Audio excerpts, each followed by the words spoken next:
میں نے پہلے عرض کیا کہ ہمارے آقا علیہ الصلوۃ والسلام کے ساتھ جو ہماری نسبت ہے، یہ تعلق ہے، یہ بڑا مضبوط تعلق ہے. لیکن ایک بات ذہن نشین کر لیں، یہ تعلق جتنا مضبوط ہے، یہ جتنا سٹرونگ ہے، اتنا ہی زیادہ حساس بھی ہے. میں نے جیسا کہ عرض کیا، کل قیامت والے دن ایک ہی ہستی نے کام آنا ہے، ایک ہی نسبت ہے جو کام آئے گی، اور وہ میرے اور آپ کے کریم آقا علیہ الصلوۃ والسلام کی ہستی ہے. جب ہم در در پر جائیں گے، ٹھوکریں کھائیں گے، کوئی شفاعت نہیں کرے گا، کوئی کام نہیں آئے گا، اس وقت ہم حضور کے پاس جائیں گے. حضور ہماری شفاعت کیجئے گا. میرے کریم آقا علیہ الصلوۃ والسلام، آپ کہیں گے کیا ہوا، تو گناہ گار ہی صحیح، کیا ہوا تو بدکار ہی صحیح، لیکن میرا امتی تو ہے نا. حضور کلیجے سے لگا لیں گے. لیکن میرے بھائی، چند ایسے گناہ ہیں، وہ چند ایسے گناہ ہیں جن کے بارے میرے کریم آقا علیہ الصلوۃ والسلام نے ارشاد فرمایا کہ جو میرا امتی یہ گناہ کرے گا، جو میرا امتی ان گناہوں کا مرتکب ٹھہرے گا، فرمایا اس کے ساتھ میری کوئی نسبت نہیں ہے، کوئی تعلق نہیں ہے. اور جب قیامت والے دن حضور فرما دیں گے کہ میرے اس امتی کے ساتھ میری کوئی نسبت ہی نہیں ہے، تو میرا ہے ہی نہیں ہے، تیرے ساتھ تو کوئی تعلق ہی نہیں ہے، ذرا بتا امتی اس سے بڑی بدبختی کیا ہوگی؟ پھر کس کے در پر جائے گا، کس کو اپنے دکھڑے سنائے گا؟ آئیں ذرا دیکھتے ہیں کہ وہ کون سے گناہ ہیں کہ جن کے بارے میں کریم آقا علیہ الصلوۃ والسلام نے ارشاد فرمایا جو میرا امتی یہ گناہ کرے گا، اس کے ساتھ میری کوئی تعلق نہیں ہے، اس کے ساتھ میری کوئی نسبت نہیں ہے. کریم لاجپال نبی علیہ الصلوۃ والسلام نے ارشاد فرمایا، ایک دفعہ حضور علیہ الصلوۃ والسلام ایک مقام سے گزر رہے تھے، آپ نے غلے کا ڈھیر دیکھا، ایک اناج کا ڈھیر دیکھا. حضور نے اس اناج کے ڈھیر میں ہاتھ ڈالا، وہ اوپر سے خشک تھا، اندر سے گیلا تھا. کریم لاجپال نبی علیہ الصلوۃ والسلام نے ارشاد فرمایا، من غش فلیس منا. فرمایا دھوکہ کرتے ہو، تم ملاوٹ کرتے ہو، فراڈ کرتے ہو. فرمایا جس نے ملاوٹ کی وہ مجھ میں سے نہیں ہے، جس نے ملاوٹ کی اس کے ساتھ میری کوئی نسبت نہیں ہے، کوئی تعلق نہیں ہے. میرے بھائیوں، آج اگر ہم اپنے معاشرے میں دیکھیں، اگر آج ہم بازاروں میں دیکھیں، بازار تو دور کی بات، میں بڑی دکانوں کی بات نہیں کرتا، میں بڑے شاپنگ مالز کی بات نہیں کرتا، کسی ریڑی والے شخص کو دیکھ لیں جو ریڑی پر فروٹ لگا رہا ہے، وہ اوپر سے بڑا اچھا اچھا فروٹ رکھے گا، لیکن بیچ میں وہی خراب فروٹ رکھتا ہے. بھائی کس کے ساتھ دھوکہ کر رہا ہے؟ گاہک کے ساتھ دھوکہ کر رہا ہے. ارے گاہک کو تو آج گاہک کی آنکھوں میں تو دھول جھونک لے گا، لیکن اس گاہک کا ایک خدا بھی ہے، وہ خدا تجھے دیکھ رہا ہے، وہ خدا کل قیامت والے دن تجھ سے پوچھے گا. اور پھر اپنے مصطفیٰ علیہ الصلوۃ والسلام کو، اپنے نبی کو کیا منہ دکھائے گا؟ میرے کریم لاجپال نے فرمایا جس نے ملاوٹ کی، من غشا فلیس منا. حضرت امیر المؤمنین عمر فاروق رضی اللہ تعالیٰ عنہ کے دور خلافت میں ایک عورت دودھ میں پانی ملا رہی تھی. اس کی بیٹی نے پوچھا، ماں کیا کر رہی ہو؟ دودھ میں پانی ملا رہی ہو. اگر امیر المؤمنین کو پتہ چل گیا وہ ہم سے سخت ناراض ہوں گے. اس ماں نے کہا، بیٹی کیا ہوا؟ میں پانی ملا رہی ہوں، مجھے کون سا عمر دیکھ رہے ہیں؟ اس بچی نے ایک جملہ بولا تھا. میرے بھائیوں صاحبوں، وہ جملہ میرے اور آپ کے لیے بہت بڑا سبق ہے. اس جملے کو صرف سر کے کانوں سے نہیں سننا، بلکہ دل کے کانوں سے بھی سننا ہے، اور دل کی تختیوں پر اس جملے کو لکھ لینا ہے. اس بچی نے جو سبق دیا ہے، اس بچی نے کہا، ماں کیا ہوا؟ عمر نہیں دیکھ رہا، لیکن عمر کا خدا تو دیکھ رہا ہے. میرے بھائیوں، آج گاہک کے ساتھ دھوکہ کرنے سے پہلے، آج ملاوٹ کرنے سے پہلے ذرا ذہن میں یہ سوچ لیجئے گا کہ کیا ہوا، ہمارا گاہک ہمیں نہیں دیکھ رہا، لیکن اس گاہک کا خدا تو دیکھ رہا ہے نا. اس لیے پہلا وہ گناہ جس کے بارے میں کریم لاجپال نبی نے فرمایا جو میرا امتی وہ گناہ کرے گا، اس کے ساتھ میری کوئی نسبت نہیں ہے، فرمایا من غشا فلیس منا. اب آتے ہیں دوسرا وہ گناہ جس کے بارے میں کریم لاجپال نبی نے فرمایا جو میرا امتی وہ گناہ کرے گا، اس کے ساتھ میری کوئی نسبت نہیں ہے، کوئی تعلق نہیں ہے. فرمایا من حمل علینا سلاحا فلیس منا. فرمایا جس نے کسی مسلمان پر، جس نے کسی بھائی پر ہتھیار اٹھایا، وہ ہم میں سے نہیں ہے.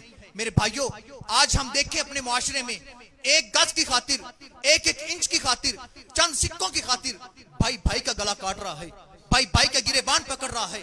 میرے بھائیوں، اسلام نے ہمیں یہ درس دیا. اسلام تو ہمیں یہ کہتا ہے اگر تمہارے ساتھ کوئی زیادتی بھی کر لیتا ہے تم اسے معاف کر دو، تم ذاتی دشمنی نہ رکھو. مولا علی شیر خدا رضی اللہ تعالیٰ عنہ، وہ علی جس کا نام سن کر بڑے بڑے کافر لرز جاتے تھے، بڑے بڑے پہلوان ڈر جاتے تھے. مولا علی شیر خدا رضی اللہ تعالیٰ عنہ ایک مرتبہ ایک کافر کے ساتھ جنگ میں لڑ رہے تھے. آپ نے اس کافر کو نیچے گرایا، اس کے سینے پہ چڑھے، اس کا سر قلم کرنے لگے. اس بدبخت نے آپ کے چہرے اقدس پر تھوک دیا. ذرا بتائیں اگر میں اور آپ ہوتے تو ہمارا ری ایکشن کیا ہوتا؟ ہم تو ایک لمحہ بھی نہ سوچتے اور اس کا سر قلم کر دیتے، اس کے ٹکڑے ٹکڑے کر دیتے. لیکن مولا علی شیر خدا نے ہمیں درس کیا دیا ہے؟ مولا علی شیر خدا نے اس کافر کو چھوڑ دیا. وہ بڑا حیران ہوا اور عرض کرنے لگا اے علی میں نے تو آپ کے چہرے پر تھوکا ہے، بجائے اس کے کہ آپ میرا سر قلم کرتے آپ نے مجھے چھوڑ دیا ہے، کیا وجہ ہے؟ مولا علی شیر خدا نے فرمایا ذرا توجہ کیجئے گا، یہ جملہ میرے اور آپ کے لیے بڑا سبق ہے۔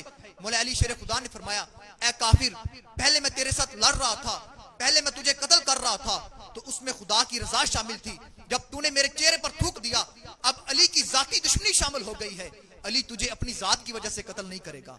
ارے وہ تو غیروں کو بھی اپنی ذات کی وجہ سے قتل نہیں کرتے، لیکن آج ہم اپنوں کے گلے کاٹ رہے ہیں، آج اپنے بھائیوں کے گریبان پکڑ رہے ہیں۔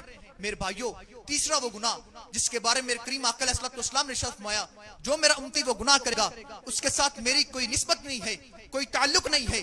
فرمایا من لم یرحم صغیرنا ولم یؤکر کبیرنا فلیس منا۔ یہ آخری بات کر کے اجازت چاہوں گا۔ کریم لاجپال نبی علیہ السلام نے ارشاد فرمایا جس نے چھوٹوں پر شفقت نہیں کی اور بڑوں کی عزت نہیں کی، بڑوں کا احترام نہیں کیا، وہ ہم میں سے نہیں ہے۔ اور بڑوں میں جو سب سے پہلا نمبر آتا ہے وہ تمہارے والدین کا آتا ہے، وہ تمہاری ماں کا آتا ہے، وہ تمہارے باپ کا آتا ہے۔ اپنے والدین کا احترام کریں، اپنی ماں کا ادب کریں۔ ایک مرتبہ ایک صحابی کریم آقا علیہ السلام کی بارگاہ میں حاضر ہوا اور عرض کیا یا رسول اللہ صلی اللہ علیہ وسلم میں جہاد پر جانا چاہتا ہوں۔ میرے کریم لاجپال نبی نے فرمایا احی والدیک، کیا تیرے والدین زندہ ہیں؟ عرض کی ہاں یا رسول اللہ میرے والدین زندہ ہیں۔ آپ نے فرمایا جا پھر جا کر باپ کی خدمت کر، تیرے لیے یہی جہاد سے بڑھ کر ہے۔ بھائی اسلام نے ہمیں یہ درس دیا ہے۔ ایک صحابی حاضر ہوا اور عرض کیا یا رسول اللہ صلی اللہ علیہ وسلم میرے حسن سلوک کا سب سے زیادہ حقدار کون سی ذات ہے، کون سی شخصیت میرے حسن سلوک کی سب سے زیادہ حقدار ہے؟ میرے کریم لاجپال نبی نے فرمایا تیری ماں۔ پھر عرض کیا حضور ماں کے بعد؟ میرے کریم لاجپال نبی نے فرمایا تیری ماں۔ تیسری مرتبہ پھر عرض کیا حضور ماں کے بعد؟ میرے کریم لاجپال نبی نے فرمایا تیری ماں۔ حضور نے 3 مرتبہ فرمایا تیرے حسن سلوک کی سب سے زیادہ جو حقدار ذات ہے وہ تیری ماں ہے، وہ تیری ماں ہے، وہ تیری ماں ہے۔ آج یورپ نے ہمیں کیا درس دے دیا ہے؟ آج یورپ نے ہمارے ذہن چینج کر دیے ہیں۔ آج ہمارے ذہنوں میں کیا ہے؟ ہم سال میں ایک مرتبہ مدر ڈے منا لیتے ہیں، ہم فادرز ڈے منا لیتے ہیں۔ میرے بھائیوں اسلام کا یہ درس نہیں ہے۔ اسلام نے ہمیں یہ درس دیا ہے ہر دن ماں کا دن ہے، ہر دن باپ کا دن ہے، تم ہر روز ماں کی زیارت کرو، تم صبح شام ماں کی زیارت کرو۔ فرمایا جس نے اپنے ماں کے چہرے کی زیارت کر لی اللہ تعالیٰ اس کو حج مقبول کا ثواب دیتا ہے۔ یہ اسلام نے ہمیں درس دیا۔ فرمایا الجنت تحت اقدام الامہات، جنت ماؤں کے قدموں تلے ہے۔ اس لیے میرے بھائیوں یہ غلط نظریہ ہے، یہ غلط عقیدہ ہے کہ ہم سال میں ایک مرتبہ مدرس ڈے منا لیں یا سال میں ایک مرتبہ فادر ڈے منا لیں اور ہم کہیں اپنے والدین کے ساتھ محبت کا اظہار کر دیا ہے، بلکہ نہیں، ہر روز اپنے ماں باپ کے ساتھ محبت کا اظہار کریں، ہر روز اپنی ماں کو دیکھیں، ہر روز اپنے باپ کی خدمت کریں، ماں باپ کی خدمت کر لیں، ماں باپ کو راضی کر لیں۔ میرے کریم لاجپال نبی نے فرمایا جس کا ماں باپ راضی ہو گیا اس سے اس کا خدا راضی ہو گیا، اور فرمایا جس کا ماں باپ اس سے ناراض ہو گئی اس سے رب بھی ناراض ہو گیا۔ اس لیے میرے بھائیوں یہ چند وہ گناہ ہیں جن سے ہمیں بچنا چاہیے۔ میرے کریم لاجپال نے فرمایا جو میرا امتی یہ گناہ کرے گا، جو چھوٹے پر شفقت نہیں کرے گا اور بڑے کی عزت نہیں کرے گا، وہ ہم میں سے نہیں ہے۔ آؤ بھائیوں آج سے ہم یہ عہد کریں، آج سے ہم یہ پختہ ارادہ کریں، آج کے بعد ہم نے ملاوٹ نہیں کرنی، آج کے بعد ہم نے ملاوٹ نہیں کرنی، ہم نے حلال کا ایک لقمہ کما لینا ہے لیکن ہم نے حرام کے لقمے سے بچنا ہے۔ میرے کریم لاجپال نے فرمایا جو حرام کا ایک لقمہ کھائے گا 40 روز تک، ایک روایت میں آتا ہے 40 روز تک اس کی عبادت قبول نہیں ہوتی۔ لیکن آج ہمارے اندر تو حرام اور حلال کی تمیز نہیں رہ گئی۔ اور دوسرا گناہ فرمایا من حمل علینا سلاح فلیس منا۔ میرے بھائیوں آج ہم بھائی کا گلا کاٹ رہا ہے، چند سکوں کی خاطر، چند پیسوں کی خاطر بھائی کا گریبان پکڑ لیتے ہیں۔ میرے بھائیوں اسلام نے ہمیں رواداری کا درس دیا ہے، ہمیں محبت کا درس دیا ہے، ہمیں اتحاد کا درس دیا ہے۔ آپس میں پیار محبت کے ساتھ رہیں، سوئی والا کردار ادا کریں نہ کہ کینچی والا کردار ادا کریں، اور اپنے ماں باپ کا ادب کریں، ماں باپ کو راضی کر لیں۔ جس نے ماں باپ کو راضی کر لیا اس نے خدا کو راضی کر لیا۔ دعا کرتا ہوں کہ رب ذوالجلال جو کچھ میں نے بیان کیا آپ نے سنا، اللہ رب العزت مجھے بھی عمل کرنے کی توفیق عطا فرمائے، آپ کو بھی عمل کرنے کی توفیق عطا فرمائے۔ وما علی الا البلاغ المبین۔